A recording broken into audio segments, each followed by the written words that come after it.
Shiki is a troubled, ugly teenager who is one bad day away from mag dumping his entire class. Unsurprisingly, he was expelled from his school for his bad behavior, mostly because he kept threatening to use his classmates as targeting practice. He tries to act like he doesn't care about the fact that he got expelled, but honestly, with the way his life is going right now, he knows he's probably going to be stuck flipping burgers at Mickey D's for the rest of his life. A few moments later, Shiki's dad comes charging into the room and smacks Shiki on the head because he just received the letter informing him of Shiki's expulsion. He can't believe Shiki went and got himself expelled from school like that, and he's so mad that he tries to smack Shiki again, but Shiki already adapted to the attack pattern, so he dodges and jumps back onto his bed. His dad calms himself down after that, but he still wants an explanation from Shiki because he wants to know why he was expelled. He also wants to know how Shiki managed to get all the guns he keeps in his room because having this stuff isn't cheap or legal for that matter. He tells Shiki he needs to stop acting like this before he ruins his life, but hearing that strikes a nerve with Shiki. So he yells at his dad and says he's glad they aren't related by blood because he'd never want to end up like him. That last part really hurts Shiki's dad's feelings, and Shiki knows he took it too far, but before either of them can say another word, the phone rings down in the liquor store Shiki's dad owns, so he heads down to answer it. When he answers the phone, he is surprised to find out that it's a large beer delivery order, but he doesn't get many customers, so he is happy to comply. He heads out in his car to make the delivery, and once Shiki sees him leave, he decides to try some target practice and starts muttering to himself about how he wishes things hadn't turned out this way. All of a sudden, he hears a loud crash sound outside his room, and a moment later, he gets dragged out onto the street by a rope of black mist. Shiki is incredibly disoriented by the fall, and by the time he realizes what's going on, a man named Samadair slowly walks out of the smoke, and he seems to know who Shiki is. Just then, a car comes out of nowhere to ram Samadair into a wall, and once he stops moving, Shiki's father yells for Shiki to get in immediately. Shiki doesn't question it and immediately jumps into his dad's car, but once they are presumably safe, he starts asking a lot of questions. First of all, he wants to know why some crazy man just dragged him out onto the street and why his dad was so calm about killing him with a car back there. Shiki's dad tells him that there's no way someone like Samadair would die from getting run over by a car. Shiki still has no idea what's going on, so his dad decides that it's time to tell him the truth. He informs Shiki that he is a descendant of the Oni, and Samadair is a descendant of Momotaro, which is why he is so hell-bent on hunting Shiki down. Shiki is so stunned that he doesn't know what to say, and there's a lot more to the story, but his dad doesn't have time to explain all the details because it looks like Sami has caught up to them. Black mist begins to surround the car, and it begins to break down, so Shiki's dad is forced to drive into a nearby abandoned factory so they can get out. After getting out, Shiki turns back and sees the car covered in that strange black mist from before, but before he can ask what that stuff is, the car goes up in a massive ball of flames. In all the chaos, Shiki's dad takes his eyes off Shiki for a second, and in that short time frame, Shiki's butt was kidnapped by the Samadair. Inside the warehouse, Samadair uses his black mist to restrain Shiki in the air. When he is asked why he is doing this, all he has to say is that all who possess Oni blood are nothing more than pests to be exterminated. Samadair is about to execute Shiki once and for all, but before that could happen, Shiki's dad shows up to stop him. As he walks in, he explains that all the legends of Momotaro and the Oni are true, and the battle has been raging on for millennia now. Across the generations, the descendants of Momotaro had all taken up the duty of eliminating the Oni, which is how the Momotaro Agency was formed. Shiki is still confused about all this, but his dad never expected a failure like him to understand immediately anyway. For now, he tells Shiki to just stay put and let him handle Samadair, but as soon as Samadair hears that Shiki's dad intends to challenge him, he creates two swords out of the black mist and charges in with astounding speed. However, Shiki's dad pulls out a mist blade of his own and blocks the attack. The black mist is a unique trait possessed only by the descendants of Momotaro. And here's where the dad lore deepens. Shiki's father was actually a former member of the Momotaro Agency who once worked alongside Samadair. His name used to be Tsuyoshi Momotogawa, however, he left that life behind a long time ago so he could raise Shiki away from the agency's eyes, but unfortunately he couldn't keep Shiki hidden forever. Samadair asks Tsuyoshi if he has forgotten just how dangerous Oni truly are, but Tsuyoshi doesn't want to talk about it. All he wants to do is protect Shiki. Tsuyoshi puts up a good fight against Samadair, but Sami eventually catches him lacking, and in an instant, Tsuyoshi's chest is cut open. He falls to the ground unconscious, and Shiki is horrified by what he just witnessed. He starts yelling at Sami for hurting his dad, so Sami turns to him and prepares to finish Shiki off. But with the last bit of strength he has, Tsuyoshi grabs his leg to stop him from getting to Shiki. Semi asks why Tsuyoshi would go so far to protect an Oni kid, but he says a father doesn't need a reason to protect his son. Shiki may not be the best student or person for that matter, and he may have Oni blood in him. But he has never hurt anyone before, so Tsuyoshi asks how Semi could possibly bring himself to kill an innocent child like this. Tsuyoshi's words sting because he has been having regrets about everything he has done lately, but he doesn't want to listen to this anymore, so he summons his sword and prepares to finish Tsuyoshi off. Shiki is helpless as he watches his father about to die at the hands of Sami, and the only thought going through his head right now is how much he wants to kill Tsuyoshi. Blood begins to drip from every orifice in his body as his mind is overcome with sheer hatred, and by the time Samudera turns his attention back to Shiki, he's no longer there. The next thing Sami knows, he hears the sound of several guns getting cocked next to his head, and he is so startled that he instinctively jumps back, narrowly avoiding the attack, but he still has no idea where Shiki is. Just then, he sees a drop of blood land on the floor, so he looks up and finds an awakened Shiki hanging off the ceiling. Sami can't believe Shiki was able to awaken his Oni abilities and control his blood in such a short time, but what truly makes Oni terrifying is the fact that they lack a sense of humanity, so they are unbelievably brutal. Sami readies his sword in preparation for Shiki's next attack, but once Shiki starts firing blood missiles at him, Sami realizes this is too much for him to handle and starts running away. He eventually manages to escape the blast radius, but that doesn't mean the battle is over because Shiki emerges from the smoke and kicks Sami so hard that he is knocked into a pile of rubble and is barely conscious now. Shiki then stands over him and unleashes every weapon he has stored in his arsenal at once. The warehouse is destroyed in the mayhem, but surprisingly, Sami managed to survive the attack, and even more surprising is the fact that Shiki suddenly transforms back into a human. Shiki is confused and wonders why his entire body is covered in blood, which is a normal response given the situation, and Sami plans to take advantage of the confusion to finish Shiki off before he transforms again. He begins charging towards Shiki, while repeating that all Oni must be eliminated with no exceptions. Shiki isn't able to control his transformation at will yet, so he is pretty much a sitting duck right now. However, as his blade is about to strike, Tsuyoshi jumps out in front of him and takes the hit instead. Semi can't believe that Tsuyoshi would go as far as to sacrifice his life for an Oni, but Tsuyoshi recalls the good old days he spent with Shiki, and he honestly doesn't mind dying here since he got to live a fulfilling life. Samudera has grown tired of this fight, and all the destruction they cause is starting to draw the attention of the crowd, so since the Momotaro agency must remain secret, Samudera withdraws for now and fades away into a mass of black mist. Once Samudera is gone, Tsuyoshi collapses into Shiki's arms and Shiki is really worried about him, so he says he's going to call an ambulance, but Tsuyoshi tells him that no hospital can save him at this point. It's only a matter of time before he dies, so he would like to talk to Shiki one last time. First of all, he apologizes for keeping the truth from him all this time, but it's not exactly an easy topic to bring up in conversation.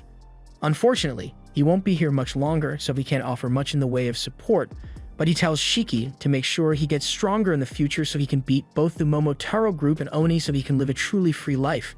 Shiki yells at his dad for talking as if he has already died because he doesn't plan on letting that happen. He begins carrying Tsuyoshi to the hospital, and seeing Shiki show so much concern for him puts a smile on Tsuyoshi's face. But his wounds are way too severe, so after taking a few steps, Tsuyoshi loses all strength in his body and collapses to the floor. Shiki desperately begs his father to get up because he still hasn't gotten a chance to apologize and make up for all the hurtful things he said about him this morning, but it's already too late because Tsuyoshi is gone. Shiki sits there for a moment and cries over his dad's corpse, but all of a sudden, someone rolls up behind him and says he can't stay here because there will be too many witnesses. Shiki is startled, so he prepares for another fight, but before he could even turn around, he gets chopped in the neck and is knocked out instantly. It takes a lot of skill to be able to sneak up on someone with roller skates on, so Shiki clearly never stood a chance against him to begin with. Meanwhile, the leaders of the Momotaro agency are all in an uproar because they just found out about Samudera's failed attempt to eliminate Shiki, and they are starting to wonder if he has gotten weaker. But given the situation, they can't blame him for withdrawing since they can't let the public find out about their existence. However, they also don't want the public to become aware of the existence of Oni, so they plan to kill Shiki as soon as they can get their hands on him.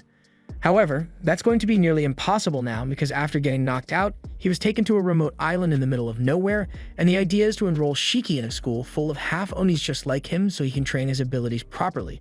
But before that, NATO is going to need to do a thorough evaluation to find out whether Shiki is going to be useful or not, and I can already tell that it's not going to be a fun experience. Shiki wakes up and finds himself shirtless and tied to a chair while the man behind him is doing push-ups on his umbrella. That's a sentence I never thought I'd have to say, but somehow, this is nowhere near the strangest thing Shiki has seen so far. The man's name is Nato, and now that Shiki is awake, he says he will begin explaining what's going on. First, he reveals his horns to show Shiki that he is an Oni just like him, and after that, he tells Shiki that he was brought here for two reasons: evaluation and retrieval. As Shiki already knows, the Momotaro agency hunts down Onis like them using the Black Mist, and the man who killed Shiki's dad was one of them. Their goal is to ultimately exterminate all Oni in the world, so to oppose them, the Oni agency was formed, and Mato's job is to find recently awakened Oni like Shiki and figure out whether he is fit to join the Oni agency. That's pretty much it, so Mato takes his board back and unties Shiki's mouth so he can ask questions. However, as soon as Shiki can speak again, he immediately starts yelling at Naito and demands to know what they've done with his father. Mato is annoyed by all of Shiki's yelling, so he deducts a few points from the evaluation and tells Shiki that his father's body was safely stored within this facility, but the guy is dead right now anyway, so it's not important. Shiki begins squirming around and trying to get himself free, but that violent behavior kind of the whole reason that Nato tied him up in the first place, so he won't be releasing him yet. Shiki is incredibly mad, but he knows yelling isn't going to get him anywhere, so he takes a moment to cool down and calmly asks Naito to release him because he has a score to settle with the guy who killed his dad. However, while his voice may have been calm, Shiki's face still looks really angry, so Naito refuses to untie him. Besides, he knows there's no way Shiki would stand a chance against a Momotaro agent, but if Shiki is so intent on getting himself killed, then Naito has a better way to evaluate him. He takes off his tie, and before Shiki can even react, Naito has snuck up behind him and proceeds to strangle Shiki with it. Basically, Shiki has to find a way out of this to pass Naito's test, and if he can't do it, then he dies. Either way, Naito doesn't really care. Shiki refuses to let himself die at the hands of some roller skate-wearing jerk, so he struggles until blood begins pooling around his eyeballs. But unfortunately, he wasn't able to make it out in time, so he eventually passed out. Naito is totally prepared to keep strangling Shiki until he is officially dead, but with Shiki passed out, his subconscious takes over, and he goes into Oni Berserker mode. The blood on the floor forms spikes that nearly clamp down on Naito, so he is forced to back away, and the second he takes his eyes off Shiki, he gets a machine gun pointed at his head. Shiki opens fire without hesitation, but when the dust settles, Naito is completely unharmed because he shielded himself using his blood umbrella. He can tell that Shiki hasn't learned how to control his blood powers yet because the only way he could fight was by going berserk, but this could be a good teaching moment, so Naito plans to subdue him as gently as possible. By the time Shiki regains consciousness, he finds his arm covered in blood while Naito is standing above him. He has no idea what just happened, and Naito had expected as much because when an Oni goes berserk, they lose all sense of self and destroy everything in their path, which is why this room is completely trashed right now. Shiki still doesn't understand a word that Naito is saying, and Naito is starting to think Shiki might just be stupid, but to make it as clear as possible, Naito sees Shiki as a graceless oaf who doesn't understand the first thing about controlling his blood, so he tells him he has been disqualified. Shiki is incredibly frustrated by the way things turned out, but despite all his anger, one thing is clear to him now. Naito is insanely strong, so he stands no chance of beating him. Acknowledging that hurts Shiki's ego, but he needs all the help he can get if he is going to face the Momotaro agency and get revenge for what they did to his dad. He swallows his pride and bows down to beg Naito to make him his student, but Naito is already fed up with Shiki, so he turns him down immediately. In battle, fighting without using your head means instant death, so someone like Shiki, who went berserk without thinking, would never last. He can't control his blood properly, and he's just plain stupid, so Naito doesn't want a useless student like him. Anyway, now that Naito has confirmed that Shiki is useless, he's going to have to dispose of him since he can let an incompetent berserker roam free. Shiki is stunned by what Naito just said, but from what Shiki has learned about Naito so far, he knows he's not joking, so he needs to act quickly if he wants to survive. Shiki turns around and runs away as Naito prepares his blood umbrella, but he knows he won't be able to escape before Naito attacks, which is why he begins charging at him. Naito thinks Shiki must have lost his mind since there's no way he can win a head-on confrontation. He prepares a wall of spikes to intercept Shiki, and in his head, he plans out all the possible moves Shiki could make here. He could either try to attack from the side, jump over, or retreat because he can't get through these spikes, and just as Naito had predicted, Shiki chooses to jump over the spikes. But what Naito hadn't anticipated was the fact that Shiki was able to create a gun mid-jump, so he blasts Naito in the head point blank. Shiki is proud of himself for managing to land a hit on Naito, But Nato wasn't actually injured by the blood bullet since he's still way stronger than Shiki. He is shocked that Shiki was able to control his blood, but he thinks it was just a fluke since from the looks of it, Shiki is on the verge of going berserk again. He doesn't want to have to deal with the gunslinging devil again, so Nato prepares his ultimate attack to finish Shiki off in an instant. However, to his surprise, Shiki actually manages to suppress his berserk mode and remains in control, so maybe it wasn't a fluke after all. Nato doesn't understand how Shiki managed to pull it off, so he asks Shiki for an explanation, and basically Shiki saw Nato using his ring to cut his finger so he could manifest his blood umbrella, and he just tried copying it to produce a similar effect. He pretty much just yelled at his brain to give him a gun, and eventually his arm turned into a gun, so it worked out well for him. Nato finds it hard to believe that such dumb logic was actually worked, but he can't deny that whatever Shiki did was effective. Normally, in order to avoid going berserk, an Oni would need to keep all their emotions under strict control at all times, so hotheads like Shiki usually have a hard time controlling their blood and go on a rampage. However, Shiki is different. It's more like he beat up all his emotions and made his berserk mode work for him. It's a crude method, but the power it allowed Shiki to use was certainly explosive. Shiki tells Nato that all he wants is to get strong enough to kill the man who killed his dad, so Shiki promises he will do his best to learn whatever Nato teaches him if he is willing to make him his underling. Shiki is being very sincere right now, and Nato can see that, but he still rejects Shiki's request. What Shiki did just now was nothing short of a dead man's gambit, and he had no backup plan ready in case he did end up losing control, so Nato still thinks he is incompetent. However, that doesn't mean Shiki is completely hopeless, so Nato has decided to take him in as a student after all, so he's canceling Shiki's execution. He won't explain what Shiki did to change his mind, but what's important is that he thinks Shiki has potential and he doesn't want to see that go to waste. The island they are on is called Onigashima, and at its center is a school built specifically for Oni, the Resetsu Academy.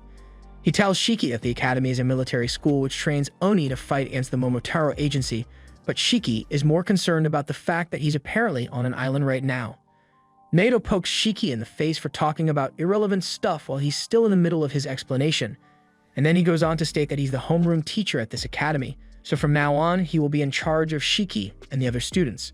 Shiki will have to live, train, and fight every other day so he can eventually handle the Momotaro agents, so he had better be ready. But Shiki's brain was overloaded by all the info Nato just dumped on him. There's still a lot that Shiki doesn't understand, but at the end of the day, he doesn't care what he has to do as long as he gets strong enough to get revenge. A little while later, Nato leads Shiki to a changing room so he can put on his new school uniform, and Shiki feels a bit odd since he didn't think he'd ever have to wear a school uniform again after he got expelled from his old school. Nato tells Shiki that there are a few other students in his class, but among all of them, Shiki is the weakest by far, so he better not pick any fights. By the way, Shiki asks Nato where his dad is, so Nato explains that they kept Shiki's dad's body in the morgue, and the arrangements for the funeral are his decision to make. Shiki's cheerful mood drops when he is reminded that his dad is dead, but Nato tells him there's no use beating yourself up over your regrets. Instead, he should focus on becoming stronger so he never has to experience that kind of regret again.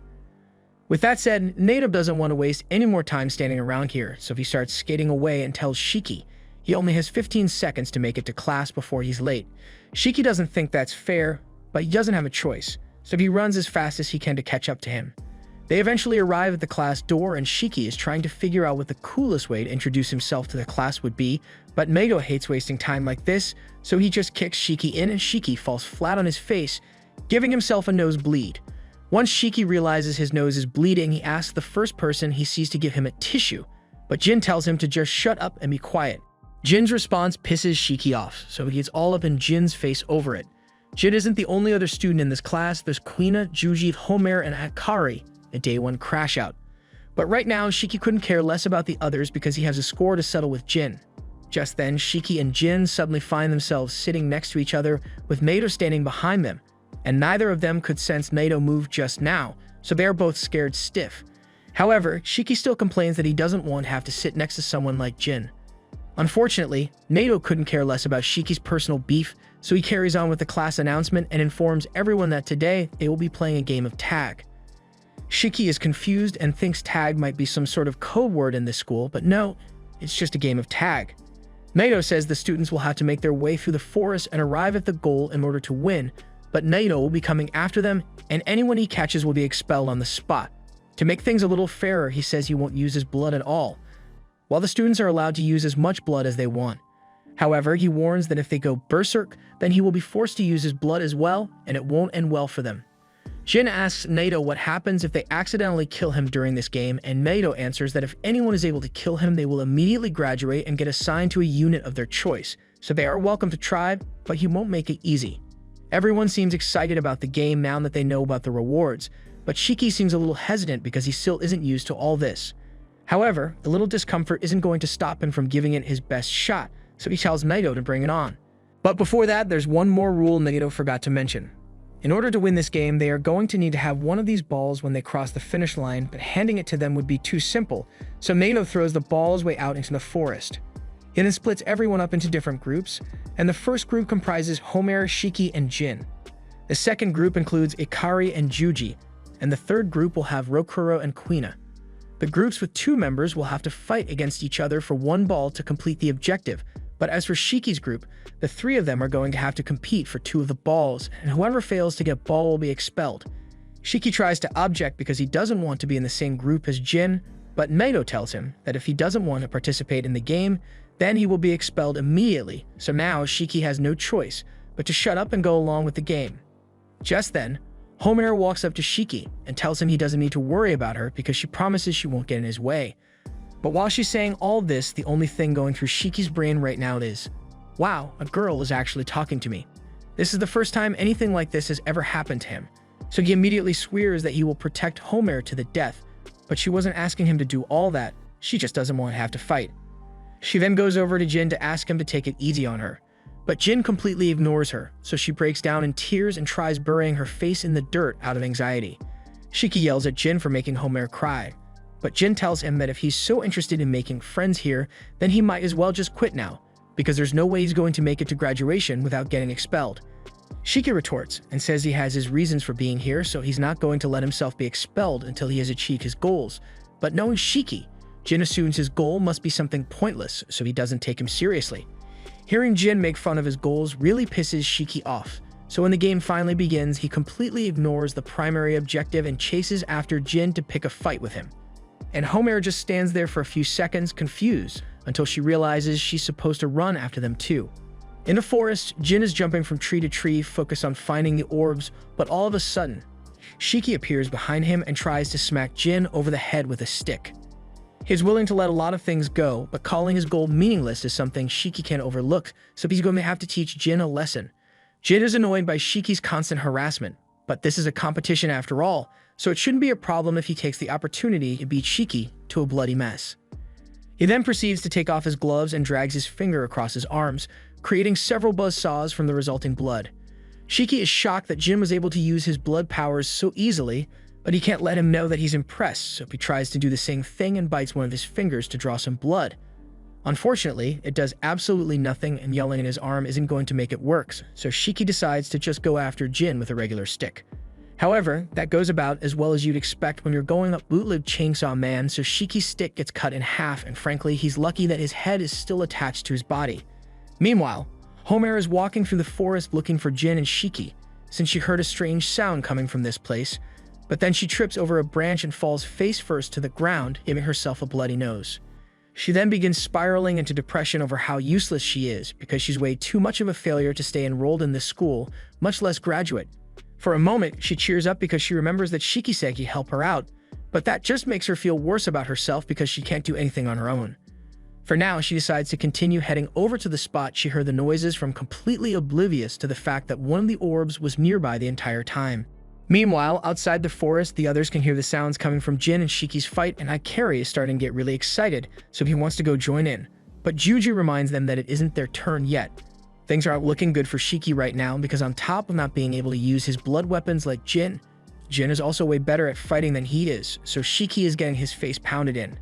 He tries his best to retaliate, but Jin is too fast for him. And before he knows it, he gets knocked to the ground.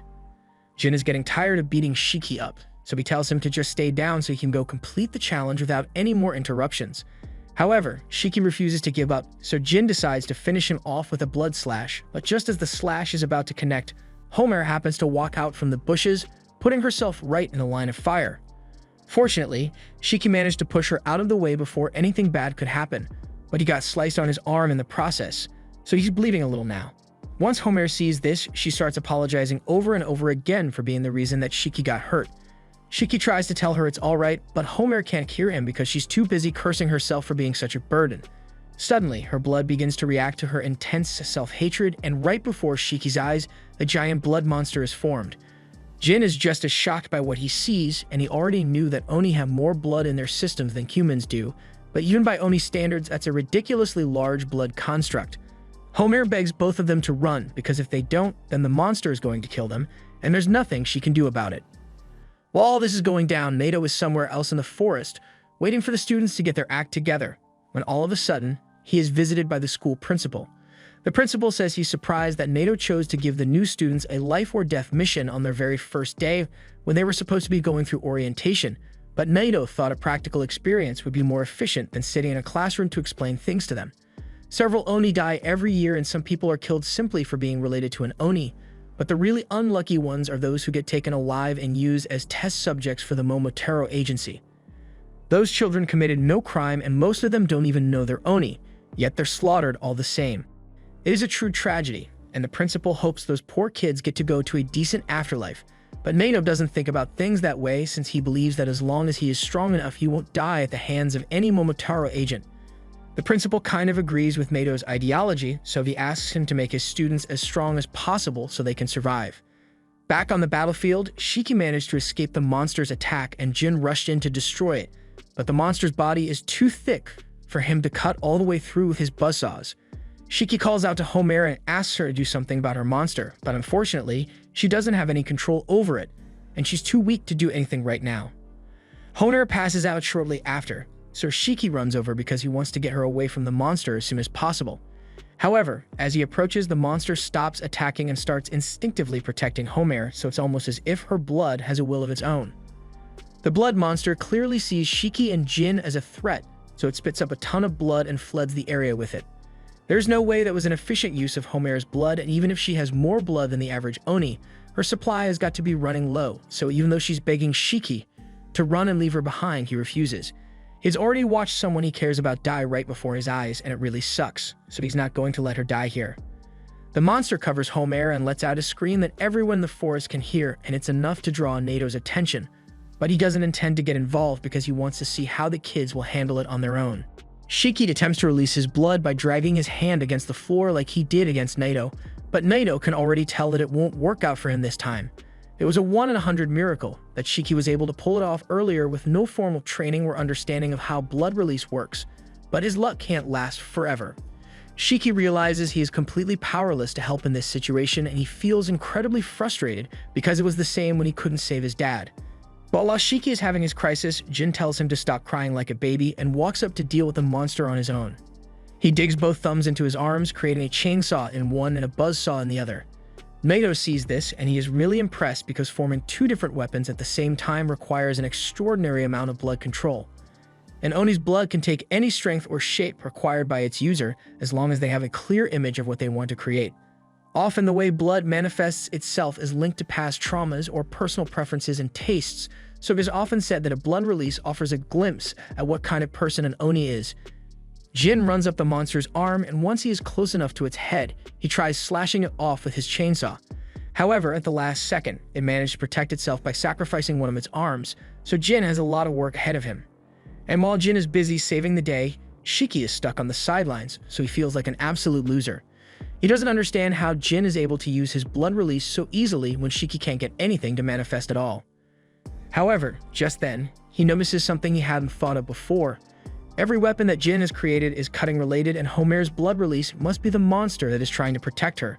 So maybe the blood release is unique to each individual, and if that's the case, then he knows exactly what his blood release is going to be now. Jin is still doing his best to fight the monster, but he gets caught off guard when it suddenly yells at him and blows out his eardrums, so he is down for the count. Mego assumes this must be Jin's limit, so he is finally ready to step in and save the kids, but before he could do so, Shiki yells from behind Jin. So Jin turns around and he is shocked to see Shiki with a giant blood gun strapped to his arm. The monster tries squashing Shiki as soon as it notices him, but he manages to dodge and braces himself against the ground before firing a blast that completely obliterates the blood monster in one go. The power of that blast was so immense that it actually somehow made it start raining, even though that doesn't really make much sense. But as impressive as it took a lot out of Shiki, so a moment later he falls to the ground. Naito walks over and tells Shiki he used way too much blood in one go, so his control still needs a lot of work. But even for someone who had to use all his blood for one attack, that level of power output was insane. Naito tells Shiki that worst case scenario, using too much blood can kill him, but Shiki already assumed that would be the case, which is exactly why he wanted to save Homer so badly. He asks Naito to take care of her first, because she needs the help more than he does right now, but before Naito can do anything, Jin comes out of nowhere and tries to slice Naito's head off his body, but Naito was quick enough to react, so he forces Jin to retreat. Naito tells him that Homer needs emergency treatment, so this really isn't the time for a fight, but Jin couldn't care less about her condition. He just wants to know if the offer Naito said earlier is still on the table. Naito confirms that if Jin can kill him, he will graduate immediately and be sent to any squad of his choosing, but that's only if he can pull it off. Jin charges at Naito and tries to slash him with his blood saws, but Naito uses his umbrella to parry the strikes and taunts him, saying his half-baked saws will never cut through his umbrella. Jin takes that as a personal challenge, so he runs in to try and cut through the umbrella, but Naito points out that there's a lot more to his umbrella than just deflecting attacks. He flicks a switch, releasing smoke from the umbrella's ferrule, but he assures Jin that it isn't poisonous, so he doesn't need to worry about breathing it in. But it is still hard to see through, so Jin assumes Naito is going to try and sneak attack him now that his vision is obscured. He prepares himself to counterattack as soon as Naito gets close enough, but before he can even react, he gets shot in the arm 3 times. He runs behind a tree for cover, and we see that Naito turned his umbrella into a rifle and is shooting at Jin. The bullets are rubber, so Jin's life isn't in danger, but it still hurts like hell, so Naito is going to keep sniping at him until he goes down. Jin admits that this makes it difficult for him to fight back, but he isn't out of tricks yet, so he creates a few more saws on his arm. And this time, he flings them at Naito as projectiles. Naito is impressed that Jin thought ahead to have an attack plan for long-distance fights, but it's still not enough because when Jin tries to sneak up on him mid-air, Naito just casually throws a grenade at him, and he wasn't prepared for that at all. Luckily for him, it was just a smoke grenade so he doesn't blow up, but now he can't see anymore, so he braces himself because he thinks Naito is going to fire more shots at him. But on the contrary, Naito runs up behind him and blows Jin's back out with a punch to the spine. He even had him using those advanced ragdoll physics, but Jin refuses to give up. Naito tells him it was foolish to think he could win even though he was already injured from his fight with Homer's monster, and on top of that, he has already used way too much blood, so he can barely move. He uses his umbrella to pin Jin to the ground and tells him that if this were a real battle, that he would have died multiple times over by now. He asks him if he's really that desperate to see his father again, but hearing that from Naito sends Jin into shock because he doesn't know how he found out about that. Naito explains that he did a little background search on Jin, so he knows a lot of things about him. Like the fact that his father is a Momotaro agent, and that as soon as Jin's dad found out that his wife and children had Oni blood, he slaughtered them all without a second thought, leaving Jin as the only survivor. The scars all over Jin's body are a reminder of what his father did to his family, and the years he had to spend scraping by on whatever trash he could stomach, so he's never going to give up until he finds his father and brings him down with his own 2 hands, even if it kills him. Naito had no problem with Jin's goal up until now, but that last part about dying really pissed him off. So he slams Jin's head into the ground and tells him there's no point in having a goal if you don't live to see it through. A little while later, Naito calls the school nurse to come out here and take care of Homer since she's still unconscious and can't participate in the trial anymore. As for Jin, Naito tied him to a tree to keep him from causing any more trouble. That leaves Shiki as the final participant, and luckily he has regained enough strength to move again. So Naito tells him he still has to grab a ball and head to the finish line. And it just so happens that Naito has one of the balls with him right now, so Shiki has 2 choices here. Either he can fight Naito and take the ball in his hand, or he can run away and go looking for the ball that's still in the forest. Shiki looks at Naito for a few seconds, and then he starts running because there's no way he's beating Naito in his current state. Naito gives him a little head start and then starts chasing him down, but Shiki actually circles back and shows up next to Jin. He knows he can't beat Naito on his own, but if the 2 of them work together, then they might have a shot, so he offers to free Jin as long as he helps him out. Jin initially refuses because he thinks it would be humiliating to accept help from Shiki, but Shiki tells him pride isn't going to help him achieve his goal. Not that it matters much, but Shiki's family was killed by a Momotaro, so he and Jin have that in common, and if it will help him get his revenge, Shiki is willing to work with anyone, even if it's someone like Jin. Naito is still running through the forest, looking for Shiki, and eventually he spots him running in the direction of the finish line, so he cuts him off. Shiki stops in his tracks once he sees Nato, and Nato reminds him that even if he makes it to the finish line, it won't count unless he has one of the balls with him. But just as he says this, Jin jumps down from one of the trees and tries to tackle Nato. Nato sees it coming, so he is able to dodge, but he is honestly surprised that Jin and Shiki put their differences aside to work together. He thinks their plan might have actually worked if they hadn't already used up all of their blood, but they actually came prepared with a backup plan. Jin has a rock tied to a rope on his arm, and before Naito can react, he has already been tied up with it. Shiki then grabs the other end, and together, he and Jin try and make Naito lose his balance. Naito admits that it's a decent plan, but since they are already tired, there's no way they can overpower him now. However, it turns out that Jin had a little more left in the tank after all, so he launches a bloodsaw at Naito, forcing him to dodge and lose his solid footing. Now that he is off balance, Shiki runs in and smacks the ball out of his hand as soon as he can. The ball rolls over to Jin, and Naito is impressed that they were actually able to get it from him. But he believes that Jin and Shiki will start fighting over who gets the ball soon enough, so he will just get it back from them before they can get to the finish line. However, to his surprise, Shiki just seems happy that he got the ball away from Naito, so he yells for Jin to take it and start running before Naito can chase after him. Jin is just as shocked as Naito is, but he does take the ball and starts making his way to the finish line, all while Shiki cheers him on. Once Jin is gone, Shiki rubs it in Naito's face that they beat him, but Naito reminds him that if Jin makes it to the finish line like this, then he will be the only one to pass the test and Shiki will end up getting expelled. Shiki has completely forgotten about that rule, and he is devastated, but Jin is already long gone, so there's no way he can get the ball back now. Meanwhile, Jin is running through the forest, and he is confident that he can make it to the finish line in time, but then he remembers how Shiki helped him, and he knows he couldn't have gotten this far without that idiot's help, so he doesn't feel right claiming victory this way. He turns around and yells that he'd rather get expelled than win by using someone else, so he's going to give the ball to Shiki. But just then, a little red mascot thing runs out in front of them. Naito tells them that this is Muku, and he's one of the Oni agency's messengers from Baku Express. He delivers messages efficiently and without a trace, but for him to be here, something really important must be going down. Naito plays the message, and he realizes it's a distress signal from the Kyoto branch.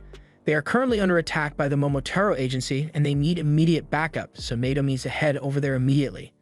Meanwhile, outside the forest, the others have been waiting for their turn for a long time now, and they are starting to wonder if the others died in there or something.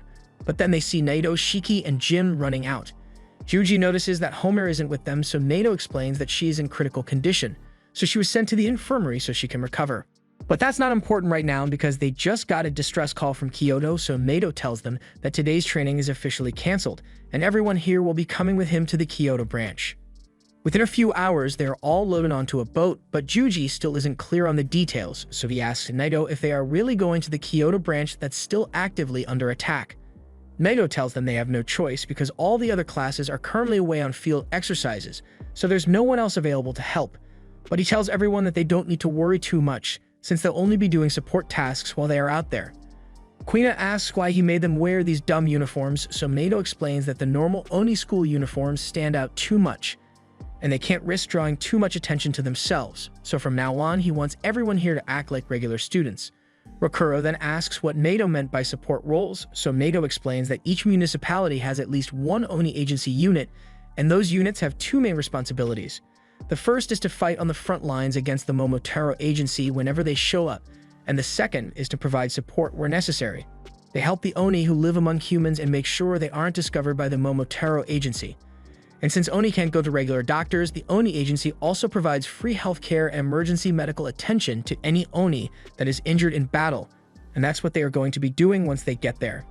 Shiki is a little upset that he is being relegated to support duty when this could be his chance to get revenge, but Naito already knows what he's thinking, so he tells him that the agent he is looking for isn't in Kyoto. The Momotaro agency also has regional operations, and the agent that's currently stationed in Kyoto, well, let's just say he's not mentally stable.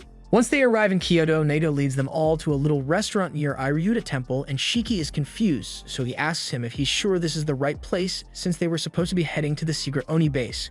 However, moments later, the owner comes out to greet them and she says she has been expecting them. She leads the group to a room and opens a secret hatch that leads underground to the Oni base. Meanwhile, out on the battlefield, Team 3 of the Oni squad has been wiped out by Captain Subakiri and his subordinate, Yomoji. Subakiri overhears a radio transmission from Oni HQ trying to check in on Team 3, and he thinks it's pathetic how the Oni are trying to play military, but it does make it more fun when he cuts them down. Yomoji tells Subakiri that he may have gone a little overboard this time because the cleanup for the mess he made is going to take forever. Subakiri apologizes, but he just gets so infuriated when he sees Oni trying to blend in with humans that he can't help himself. He is also a little disappointed that he couldn't get his hands on a female Oni because his last female test subject died last week and he needs a new one. Yomoji hates Oni a lot, but she has seen what Subakiri does to them for his experiments, and it haunts her to this day. Subakiri tells her it's rude to talk about his work like that, but Yomoji has every right to say it's disgusting, especially since one of his experiments is standing right behind him. And it's so bad that Subakiri even nicknamed it Ugly. Subakiri says Ugly is a mix between a monkey, a dog, and a bird, and while it does look revolting, it's the ultimate biological weapon since it only eats Oni.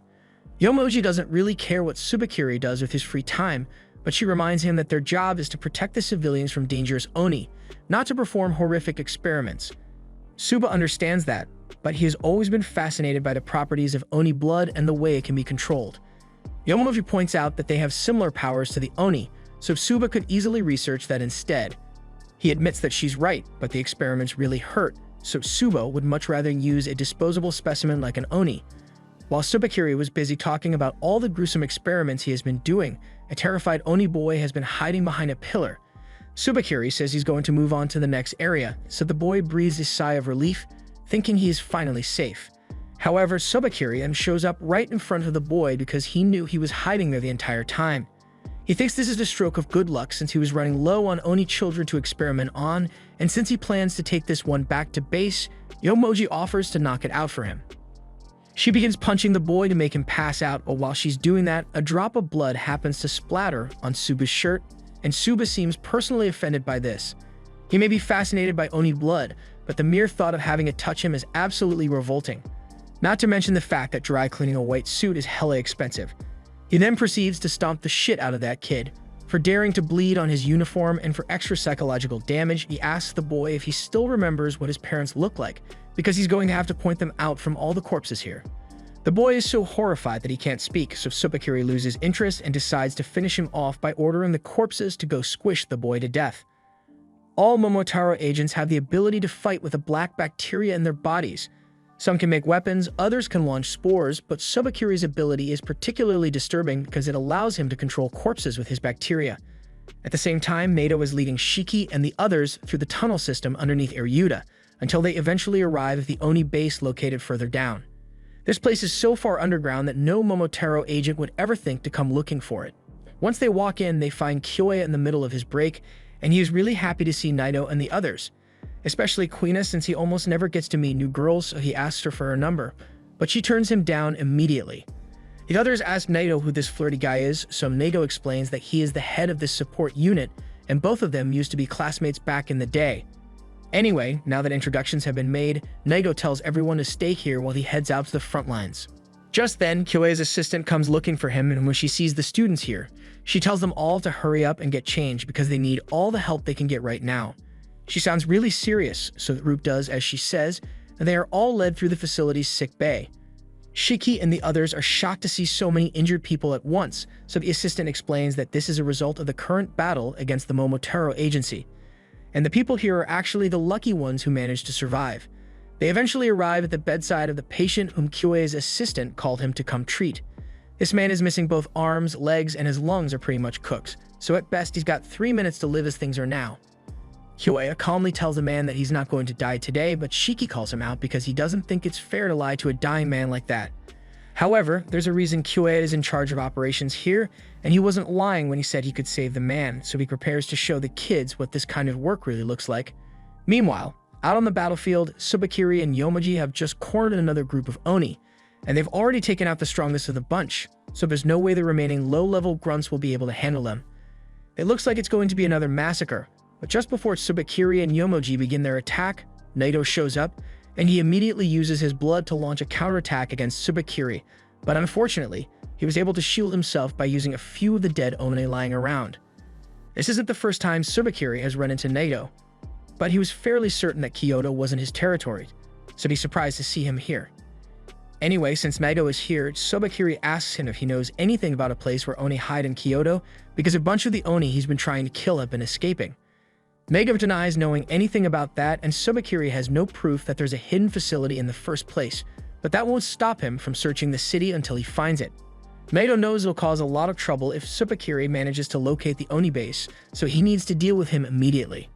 While that's happening, back at the clinic, Kyoya is done preparing for the procedure. Shiki is confused since he thought the blood transfusions were meant to go to the patient, but Kyoya's assistant tells him to just be quiet and watch.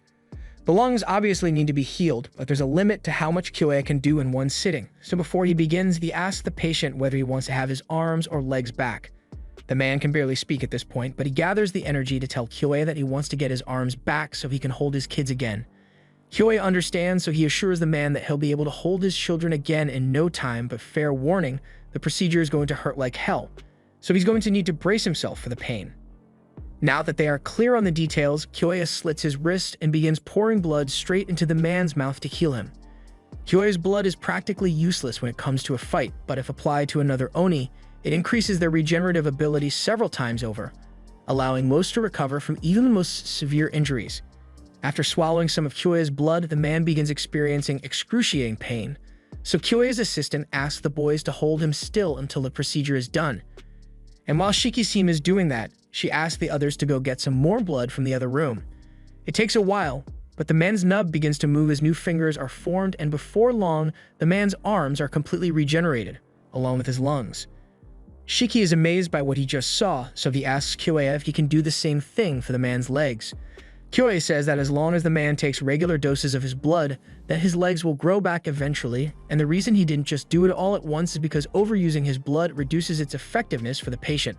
Kyoya tells the man that his life is no longer in danger, but he's likely going to have to retire from the battle unit after this injury, but he is always welcome to come work in the support unit.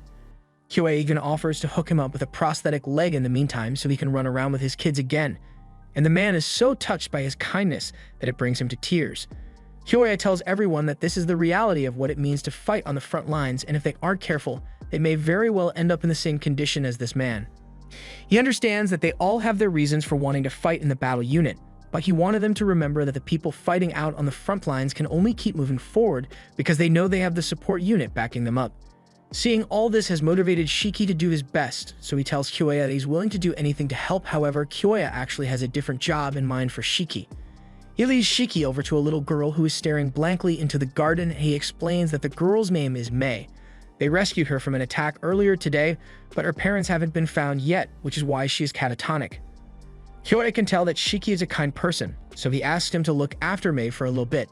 Shiki thinks he can handle that, so he goes over to Mei and tries to start a light-hearted conversation, but Mei isn't responding to anything he says. He eventually asks her if she wants to go to Aruna with him. And this gets Mei's attention because she has never heard of that place before, so she asks him what it is. Shiki is glad that she finally spoke to him, but he's a little surprised that she's never heard of Aruna since it's common knowledge. Just then, Shiki hears a lot of footsteps nearby, so he and Mei go to check it out, and they see the support unit carrying a bunch of bodies in. Kyoya's assistant explains that the patrol unit came across a large pile of bodies in their usual route, so there are around 30 here, and it just so happens that the corpses of Mei's parents were among the bodies because she breaks down in tears as soon as she sees them. Back on the battlefield, Nato is getting ready to attack, but before he does, Subakiri asks him if the present he left has been received yet. Mendo is confused, so he asks what he means, and Subakiri explains that he already knew he'd never be able to find the Oni base on his own, which is why he infected a couple of corpses with his black bacteria and left them out in the open. That way, when the corpses are retrieved, they'd inevitably be brought back to the base of operations, giving Subakiri direct access. In fact, by his calculations, the bodies should have arrived by now, so he decides to give them a quick test run. Over in the base, Mei is still grieving over her dead parents when Subakiri takes control of her father's body. At first, Mei is delighted because she thinks her father managed to survive somehow, but then she takes a look at his eyes, and they are completely black and soulless. It takes a few moments for Shiki and Kyoya to notice the body choking Mei, but when they finally see it, Kyoya immediately recognizes it as Subakiri's ability, so he asks Shiki to cover Mei's eyes while he takes care of it. Shiki doesn't understand what's going on, but he does it anyway, and once Mei's vision is blocked, Kyoya takes 2 scalpels and lobotomizes Mei's dad. The only way to stop a corpse once Subakiri has taken control of it is to destroy the brain. And Kyoya soon comes to the realization that if this corpse was infected, and the rest that were brought in are probably infected as well. Just then, the corpse of Mei's mother begins moving as well, and it manages to catch Shiki by surprise, so he gets put in a chokehold. Kyoya wants to go help him, but he is suddenly tackled by 3 other revived corpses, so Shiki is left to fend for himself. Meanwhile, out in the clinic, dozens of corpses begin moving and start going on a rampage to kill as many Oni as possible, so the situation is really bad. Mei is forced to watch as what's supposed to be her mother is choking Shiki out with a blank stare on her face, and no matter how much she begs and pleads for her mother to stop, she is completely ignored. Kyoya tries to push his way through the corpses so he can get to Shiki, but he's not much of a combat guy, so he ends up getting pushed to the ground and is swarmed by corpses. Shiki is starting to lose consciousness, but he suddenly remembers the gun he was given before they got here. Naito gave him the handgun to use in case of emergencies, since even though Shiki is able to activate his blood now, he still can't control his blood output, so they wouldn't want him to blow up half the city accidentally. It's loaded with special blood-infused bullets, so it should be able to handle most threats. But those bullets aren't easy to make, so he warns Shiki to only use it when absolutely necessary. The gun is definitely necessary in this situation, but Shiki is hesitant to pull the trigger because Mei is clearly still in denial over what has happened, so shooting her mother right in front of her would be devastating. She may even end up hating him because of it, but unfortunately, he doesn't have much of a choice in this situation. So he pulls Mei into his chest to block her line of sight and proceeds to blow her mother's brains out. The thought of what he just did is weighing on him because this is the first time he has ever killed someone before, but he doesn't have time for an existential crisis since Kyoya is still getting attacked. He proceeds to shoot those ones in the head as well to save Kyoya, and he is thankful for the help. But there's no time to waste because the support unit doesn't have any combat protocols in place, and there are still tons of living corpses attacking patients in the clinic, so Kyoya puts Shiki in charge of dealing with the corpses while he's going to focus on getting the patients to safety. Meanwhile, the rest of the clinic has been completely overrun with walking corpses, and no one knows what's going on, but the injured patients are completely defenseless right now, so Ikari and the others are working together to keep them safe. However, no matter how many times Ikari or the others knock one down, the corpses always get back on their feet moments later, so they won't be able to keep this up for much longer. Just then, Shiki shows up, and he tells everyone that the only way to deal with the corpses for good is to destroy their heads, otherwise, they'll never stop moving. He then begins headshotting as many corpses as he can, and when the others realize what he's doing, they finally understand what they need to do. Jin wastes no time and takes off his gloves so he can activate his blood saw to slice into the heads of a few of the corpses, and this time the corpses don't get back up, so targeting their heads really works. The others get to work busting the corpses' heads, and Shiki is still blasting away with his gun. And while they are busy fighting, Juji and Rokuro start carrying patients out to get them to a safe place. A few of the corpses try to follow them out, but Ikari refuses to let that happen, so he punches one and suplexes the other into the ground.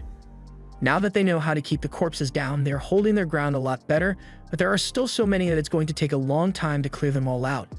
Shiki has been firing at them for a while now, but the more he thinks about it, even though these guys are technically already dead, he is still basically being forced to kill them a second time. All of them must have had someone who cared about them, even though he knows there's nothing he can do to save them now. Having to blow their brains out over and over like this makes him feel like a murderer. Meanwhile, Naito is still outside battling Tsubakiri, but when he tries to impale him with his umbrella, Tsubakiri simply blocks it with 3 corpses.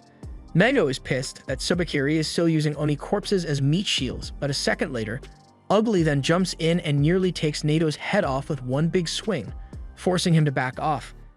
Tsubakiri mocks Naito and says there's nothing wrong with him using pests to block attacks from other pests like him, but saying stuff like that is only making him angrier. The other Oni soldiers offer to assist Naito in fighting, but he tells them to just escape to the evac point because they won't last long if they fight Tsubakiri directly. Unfortunately, Tsubakiri doesn't intend to let any of them leave here alive, so he asks Shivamoji to do her thing before they escape. She steps forward, and as she activates her ability, the black bacteria begins gathering at her feet before forming a square beneath Naito and the other Oni soldiers. Then, before they even get a chance to react, a giant black Q is formed around them. This barrier is specially designed to hold Oni like Naito, and no one can enter or leave without Yomoji's permission, so Tsubakiri plans to leave them in there while he goes to deal with the Oni base. Panic flashes across Naito's face as he hears Tsubakiri mention the base, and Tsubakiri reveals that he already knows exactly where it is because he planted tracking devices on all of the corpses left out, and they all happen to be gathered in the same spot for some reason, under Aryuta Temple, so he's going to pay it a visit right now. He tells Naito and the others to sit tight, while he finishes his work. But Sir Mato doesn't get lonely while he's gone. He asks Yomoji to give Ugly permission to enter the barrier.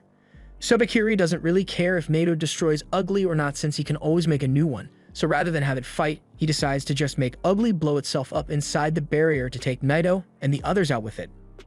With a snap from Subakiri's fingers, Ugly's body begins to swell with energy, and it doesn't take long for Naito to figure out what's about to happen, so he yells for everyone to get down, but there's nowhere to hide. The explosion goes off, and it's so powerful that it completely destroys Yomoji's barrier, leaving the area covered in smoke and debris. The explosion was huge, but Subakiri is honestly a little disappointed with the output since he was expecting a much larger boom than that, but he can always just have improved on it with the next Chimera he makes. Yomoji asks if they should really be leaving without confirming that all the Oni are dead, but Subakiri doesn't want to get Oni blood on his suit again, and he's pretty confident that no one could have survived an attack like that. However, amidst the rubble, we see Naito heavily injured but still in one piece. Back at the clinic, Shiki and the others are finally done killing all the corpses, and Kyoe's team has relocated all the patients to a different hall. So the worst of it has passed, but both Kyoe and Shiki are worried about how Mei is handling all this since finding out that her parents were dead was already bad enough, but then she had to watch as her parents' corpses were killed a second time. All this must be incredibly hard for her to process, so Kyoe and Shiki go up to her to offer support. Shiki apologizes for shooting her mother in the head, expecting her to hate him for what he did, but to his surprise, Mei tells him it's alright because there was nothing else he could have done. Everyone is shocked that Mei is so calm about this, but she says that deep down she has always known that a day like this would come. Her entire life she has lived in hiding, never attending school, and moving from place to place like they were constantly trying to hide from someone, and that someone finally caught up to them, so an outcome like this was inevitable. She tells Shiki and the others that there's no need for them to worry about her, but Shiki can't stop himself from thinking about how depressing this situation really is, and he can't accept it. When he was Mei's age, all he used to do was sit in front of the TV and watch superhero shows all the time. At the time, he idolized heroes, but even though Momotaro agents are supposed to be the good guys, they are making life a living hell for innocent Oni who have never hurt anyone. The reality of things is so twisted that it makes Shiki sick. But since the Momotaro agency will never see Oni as anything more than villains, then he might as well play the part and become the biggest villain ever seen, so he can crush the Momotaro agency. He hugs Mei and tells her everything's going to be okay because he swears that he will make a world where she can smile again. Hearing those words from Shiki brings a sense of comfort to Mei, so for the first time in a while, the glimmer of hope returns to her eyes. A little while later, Kyoe heads into the tunnels with Jin because they still need to take care of all the bodies of their fallen comrades, so Kyoe wants to get the cremation furnace ready. In the meantime, the others are busy gathering all the bodies so they can be moved. Ikari hates the fact that they got stuck doing all the grunt work, and he's even more upset because Yuji has been slacking off for a while now. He yells at him to get back to work, but Yuji says there's something that has been worrying him for a while now. Given the fact that they were attacked from within the base, their location might be exposed, so they might not be safe here anymore. It's better to be safe than sorry, so Yuji decides to use his ability and lets a drop of his blood hit the door. His blood has the ability to let him detect all living beings within a 5-kilometer radius, so while it's not exactly great for combat, it's still really useful. If he focuses, he can even confirm whether someone is a Momotaro agent or not, although it's not precise enough for him to determine the power level of the individual yet.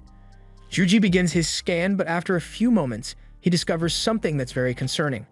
Meanwhile, over in Aryuta Temple, Subakiri and Yomoji have just arrived at the old lady's shop, and they wasted no time killing her once they confirmed that she's an Oni. They also found the entrance to the hidden base, so Subakiri calls HQ and asks them to send several of his ugly chimeras to this location, including the special one he has been working on. He also asks them to send him the file on that high-risk Oni that they talked about in the last commander meeting since there's something he wants to check, since the fact that Naito showed up earlier has Subakiri convinced that something big must be going on. Meanwhile, Momoji is checking out the secret entrance, and it looks really big down there, so she's worried about going in when they don't know how many Oni could be waiting for them. She suggests they could just throw some poisonous gas down there, and Subakiri kinda likes the sound of that idea, but he suddenly gets a text with a report from HQ, and as soon as he reads it, his face twists with a wicked smile. He tells Yomoji that they are going to head down there in person after all, and when she asks him why, he says he wants to ask each Oni for their name before he kills them.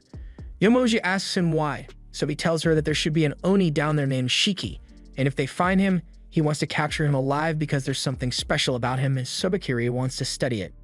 Kyoya has just finished showing Jin how the crematorium works, so they start heading back to the clinic. But before they go, Jin asks why they built a crematorium here in the first place. Kyoya explains that catastrophes like what happened today are more common than he thinks, so a lot of bodies are bound to pile up and they don't exactly have the freedom to bury Oni in regular cemeteries, so cremation is the only option. He wants to make it clear that the world Jin is about to step into is dangerous, and it's not possible to save everyone, but as long as Kyoya is around, he swears he won't let Jin or the others die so easily. He asks Jin if he has any more questions he'd like to ask, but he says he already understands exactly what he's getting himself into.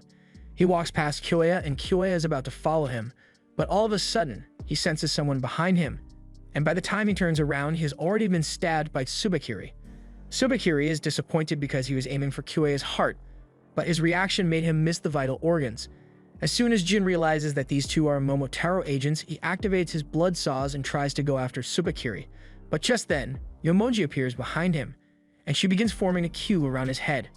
Fortunately, Kyoya notices in time and manages to pull Jin out of the way, causing the Q to be formed around his arm instead, and it's a good thing too, because that Q twisted Jin's arm all the way around, so it's definitely broken. Oni have incredible healing factors, so Jin says his arm should be back to normal in a few minutes, but the healing process is extremely painful, so he's having a hard time thinking straight. With both Kyoya and Jin injured, it is pretty clear to see that their odds of winning are almost zero, so Kyoya tells Jin to go back to the clinic to warn Shiki and the others that Tsubakiri is in the building. Then he wants everyone to get the patients as far away from here as possible, but Jin asks how Kyoya plans to survive until then. In all honesty, Kyoya is not sure how this will play out, but he says he will figure something out, and Jin decides to trust his judgment, so he runs off and tells Kyoya that he will make sure to come back for him. Now that that's done, Tsubakiri tells Yomoji to do her thing, so she bends down and starts spreading her bacteria. Kyoya has no idea what they are planning, but from what he saw earlier, Yomoji's power allows her to create black boxes. So when he sees a black wall appear at the end of the tunnel, he realizes that they are trying to trap the Oni in here with them. Once Yomoji is done, she tells Kyoya that she just sealed off the entire underground tunnel network, so there are absolutely no escape routes now. With the barrier in place, there's not much hope of Neo coming to save them, so their only hope is to rely on the combat power of Shiki and Jin, but frankly, Kyoya isn't sure those two can handle Tsubakiri and Yomoji. Kyoya knows he said he'd find a way to hold them off, but no matter how he looks at it, he's pretty sure he's going to die today. Just then, Tsubakiri says he has a question he wants answered, so he asks Kyoya if he happens to know an Oni by the name of Shiki. Kyoya doesn't respond, but if Tsubakiri is looking for Shiki, it can't be good, so Kyoya needs to keep him busy for as long as possible to buy Shiki some time. He reaches into his jacket and pulls out a syringe of deadly poison, which he carries on himself for emergencies like this. However, before he even gets a chance to use it, Tsubakiri has already dashed past him and sliced his carotid artery. Kyoya begins panicking and tries to use his blood to heal himself quickly, but it's already too late as blood spurts out everywhere and he falls to the ground. Tsubakiri is disappointed that Kyoya really died so easily, but in the rush to get over here, he forgot to bring some corpses along with him. So he's about to use his powers to take over Kyoya's body, but at the last second, he stops because it looks like Uglies are finally here. He asks Yomoji to let them in, so she snaps her fingers and 4 of Tsubakiri's monsters pass through the barrier. Tsubakiri asks them if they brought what he asked for, so one of the Uglies spits up a large box, but he doesn't want to touch something covered in Ugly spit, so he tells them to unwrap it for him. The Uglies do as they are told, and once they are done unwrapping, it is revealed that the box is a special coffin. Meanwhile, Jin makes his way back to the clinic to warn everyone. However, when he opens the door, he finds the main room completely empty. He starts walking around and yelling for the others because he's worried something bad might have happened to them already, but as he turns a corner, he sees Shiki pointing his gun at him. Shiki and the others are relieved that it was just Jin, and Jin is glad that they are all still alive, but he wonders where the patients all went. Shiki explains that Juji's ability allows him to scan a 5-kilometer radius, and he happened to locate 2 Momotaro agents in the tunnels, so he warned everyone, and they immediately began evacuating. Unfortunately, partway through the evacuation, a strange wall appeared and blocked off all the exits.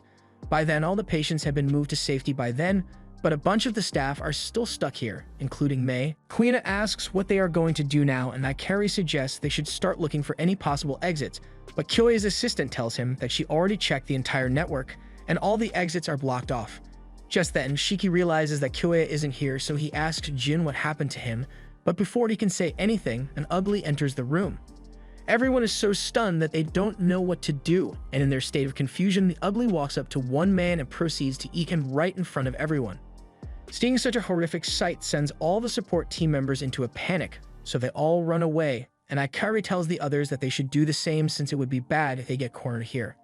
A few minutes later, Sobakiri and Yomoji arrive at the clinic, and he's impressed that the Oni were able to build something this elaborate underground.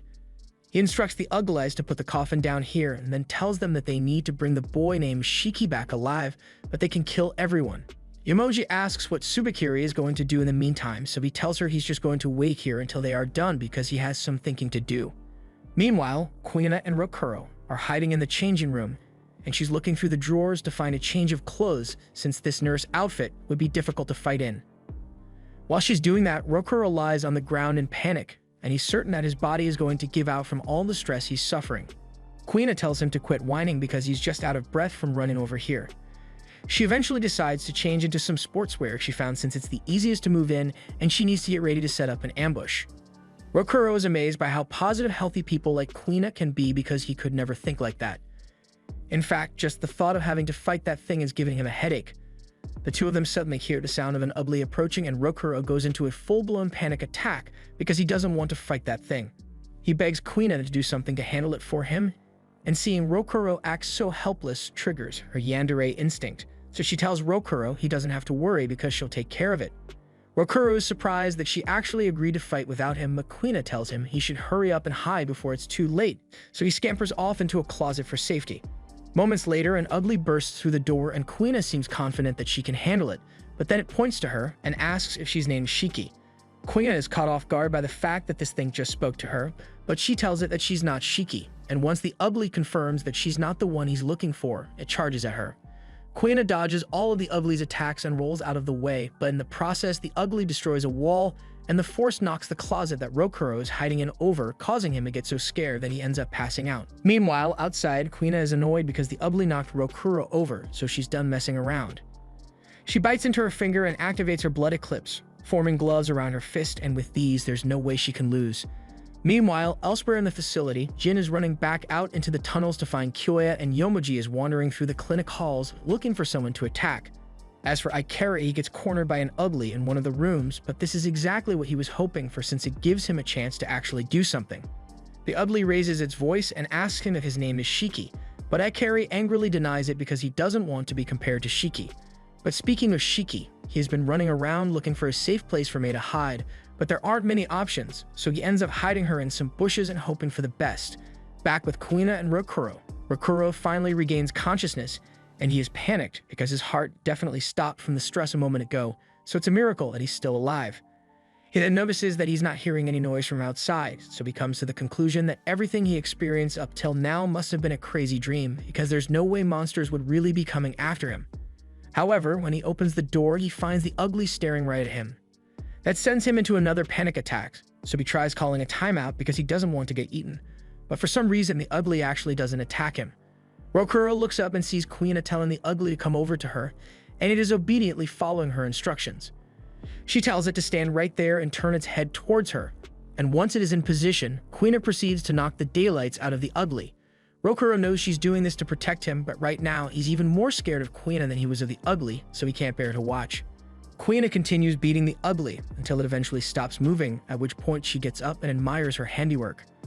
Her ability is called I Love, and whenever an opponent comes into contact with enough of Kuina's blood, they fall under her spell and gradually lose the will to fight, allowing her to beat them down as much as she wants.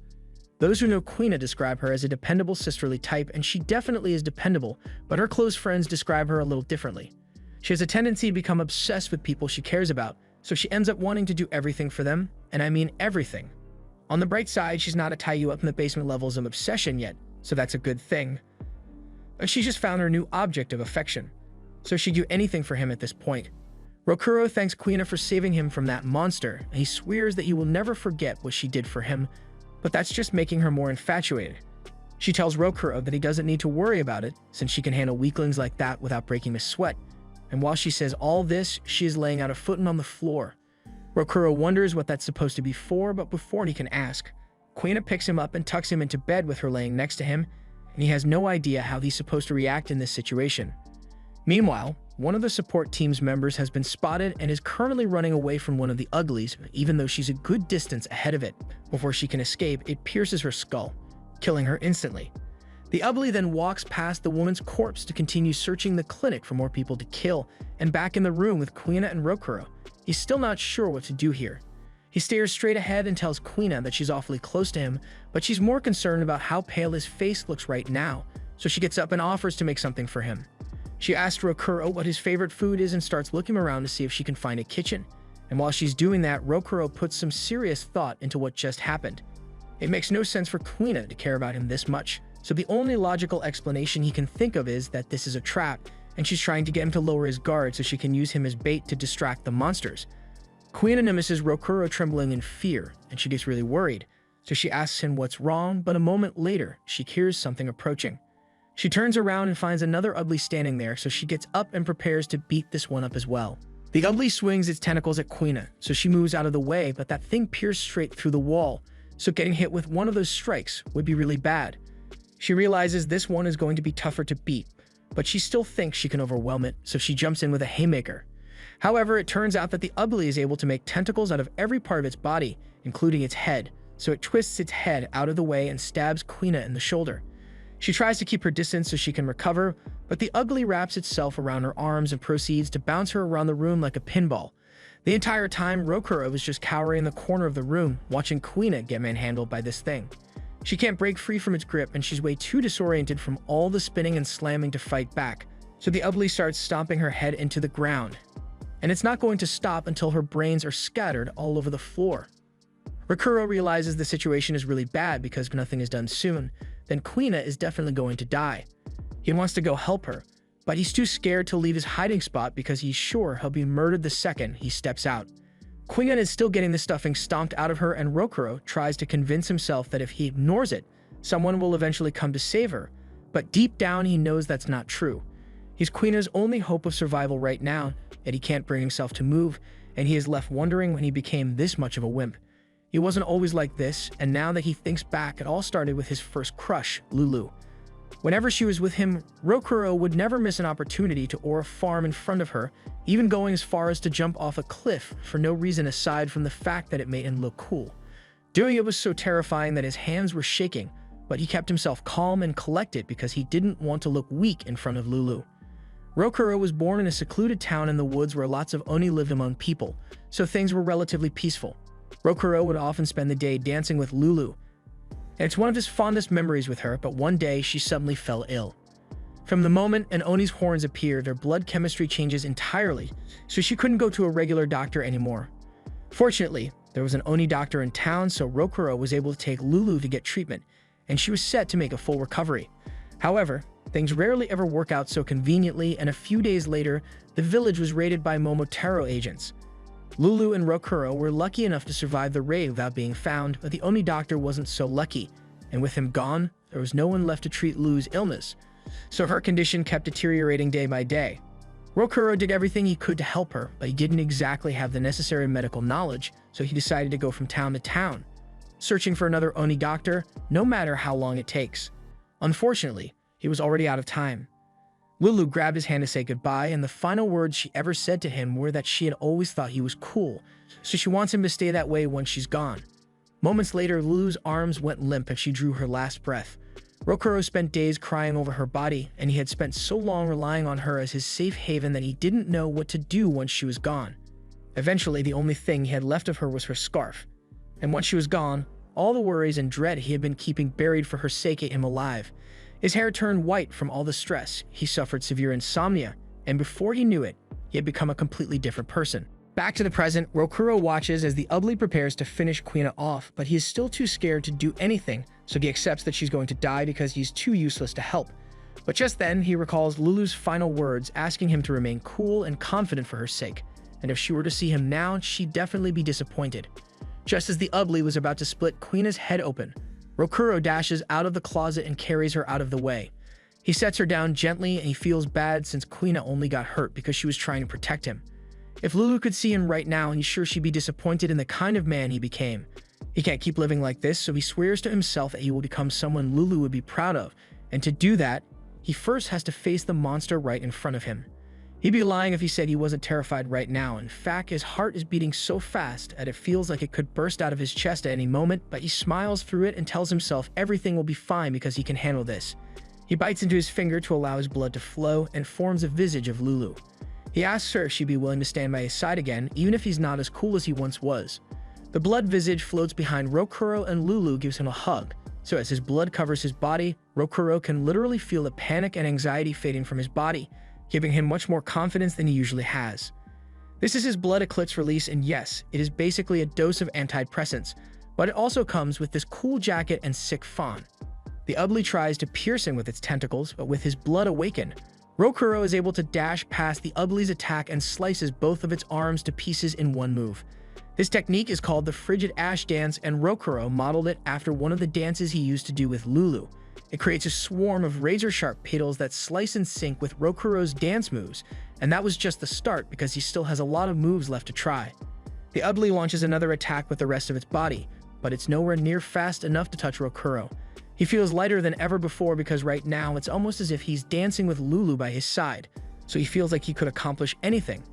And now that he's back to his old self, he proceeds to aura farm for a few seconds before slicing the hell out of the Ugly and reducing it to chunks. Rokuro is really proud of himself because he finally accomplished something and he looked really cool doing it, but it's too bad no one was around to see.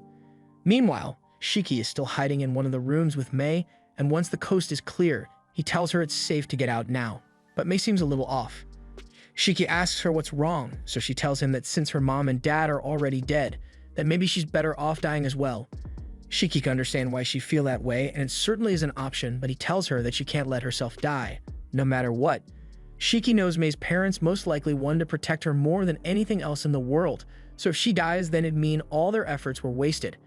However, as long as Mei continues to survive, it means they haven't lost yet, so Shiki tells her to live on and fight. Shiki also promises to fight and crush the people who stole Mei's family from her, and he hopes that Mei will be cheering for him when he does. For now, he asks her to stay here and keep hiding since even though the monsters are gone, there are still Momotaro agents on the loose, and he doesn't want them getting their hands on her. Mei can't believe Shiki is really going out to face the Momotaro agents, and she tries to stop him because those guys are a whole lot stronger than he is, and she doesn't want him to die, but Shiki tells her she doesn't have to worry because he will win. He doesn't know how he'll do it, but his heart is telling him that there's no way he can lose and that's good enough for him, so he'll keep fighting no matter how hard it is. Meanwhile, outside the barrier, Nato finally regains consciousness. He asks the guys how long he has been unconscious, and they tell him it's only been around 15 minutes, but a quarter hour is more than enough time for Tsubakiri to have done some serious damage. The guys apologize to Nato because the only reason he got hurt was because he had to protect them, but he says there's no need to worry about that. Right now, he has bigger issues to deal with, so he gets up and starts skating away, but the men tell him to stop. They tell him that he's too injured to be moving right now, and they ask where he could possibly be going at a time like this.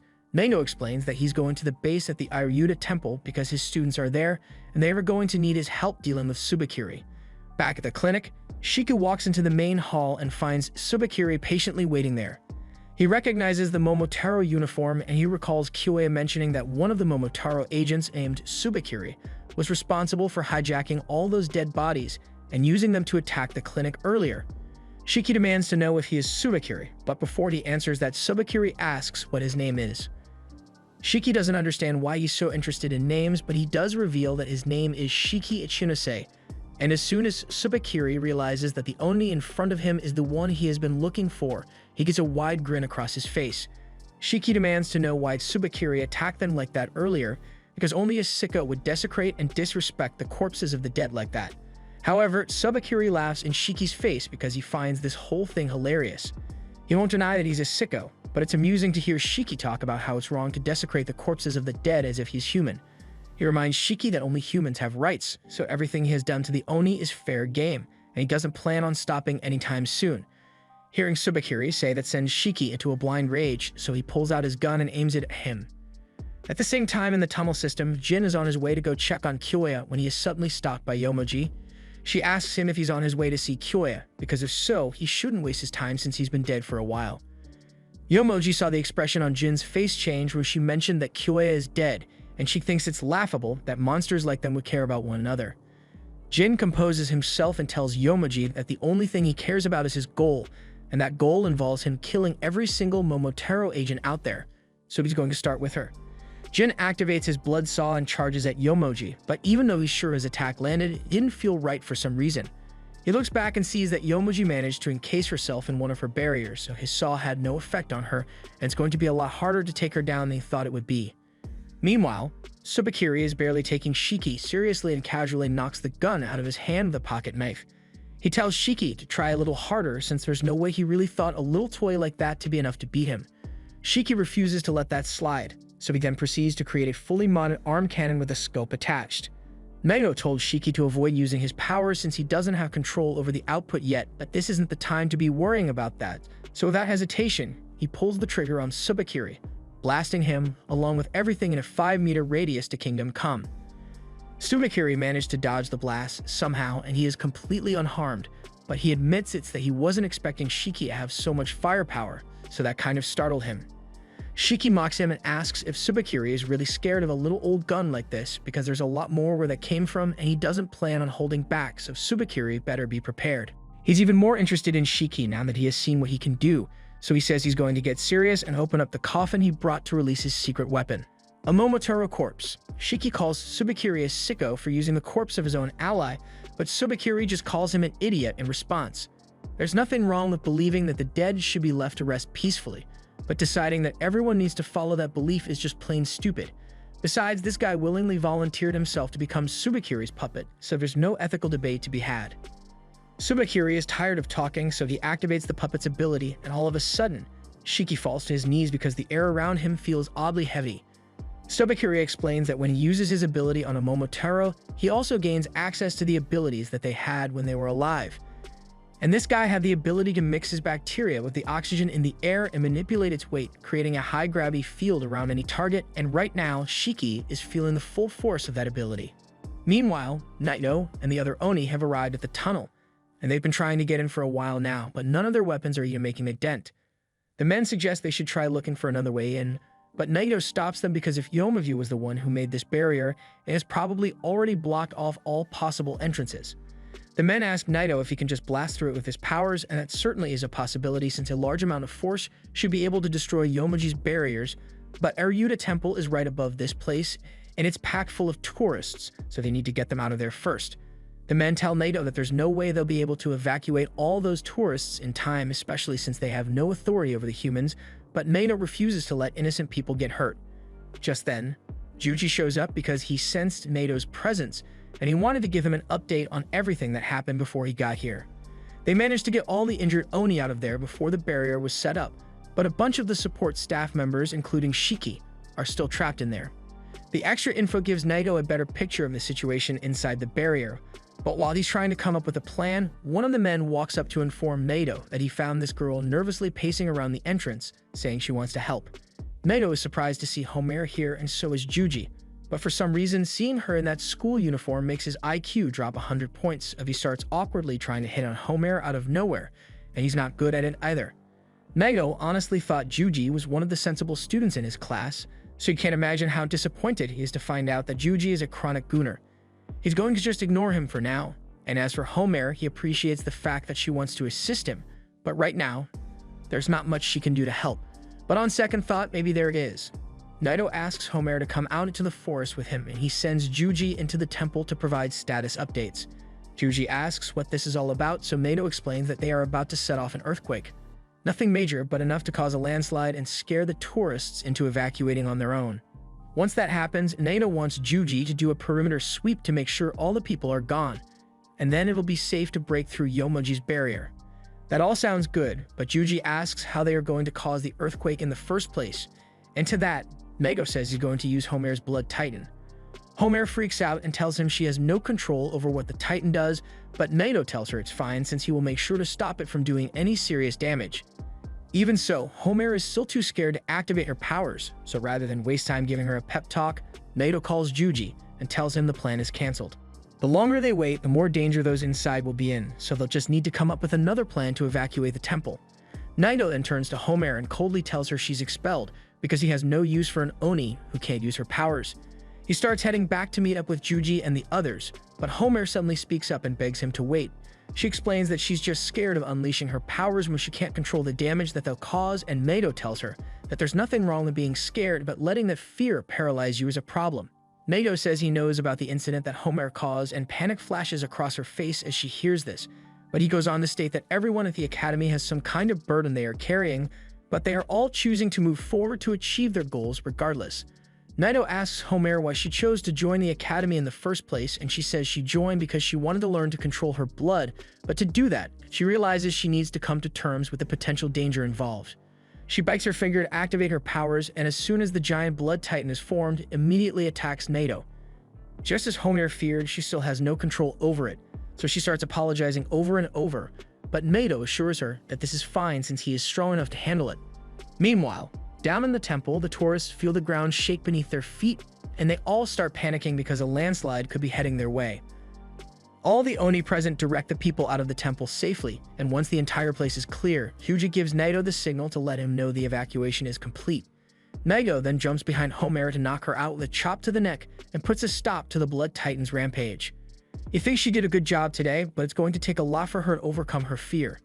Meanwhile, inside the tunnels, Jin is still busy fighting Yomoji, but he hasn't made much progress because he's still not sure what the full extent of her power is. He decides to keep his distance so he doesn't get caught off guard, but while he is backing away, Yomoji manages to create a box behind him, and before he can react, he is trapped within its walls. Yomoji laughs at Jin because this pretty much means she wins. He can't leave that box without her permission, and she doesn't plan to stop at simply trapping him. She begins shrieking the box around Jin, and she plans to keep going until he is squished into a meat cube. Jin yells that he can just break himself out, but Yomoji doesn't think he'll be able to manage it. She knows using blood requires a lot of concentration, and it's really hard for people to concentrate when they are crammed in a tight space. With how tiny the box has already gotten, she figures there's no way Jin will be able to think clearly in there. However, it actually doesn't bother him at all. Yomoji was expecting Jin to have started screaming in terror by now, but instead, she heard the distinct sound of blades cutting something, and a moment later, Jin breaks his way out of the box. She can't believe Jin was able to stay calm in a situation like that. But this isn't his first time being forced into tight spaces. In fact, as a kid, he got used to sleeping in air ducts that were way smaller than that, so this was barely a challenge for him. Just then, the head of an ugly is thrown between Jin and Yomoji, so they both turn to see who threw it and see Ikari itching for a fight. Jin tells him to back off because he's already got dibs on beating Yomoji down, but Ikari is already pissed, and he needs someone to take his anger out on. Ikari then stops to take a proper look at Yomoji, and he is just now realizing that her outfit is borderline flashing him. He yells at her and asks why she didn't wear something more appropriate for the battle, but this suit gives her +5 defense, so there's no way she's changing it. Ikari's anger is starting to flare up even more from Yomoji, assaulting his eyes with her thick thighs, so he prepares to attack and activates his ability. Even though she's outnumbered, Yomoji still thinks it'll be easy to deal with the two of them, so she sends dozens of barriers their way. However, Ikari smiles and says she's never going to catch him with a slow technique like that. He then proceeds to effortlessly leap between the barriers, and before Yomoji could even register what he just did, Ikari appears in front of her and kicks her square in the chin. Yomoji is sent flying back several meters, and she now realizes that she underestimated him a little too much.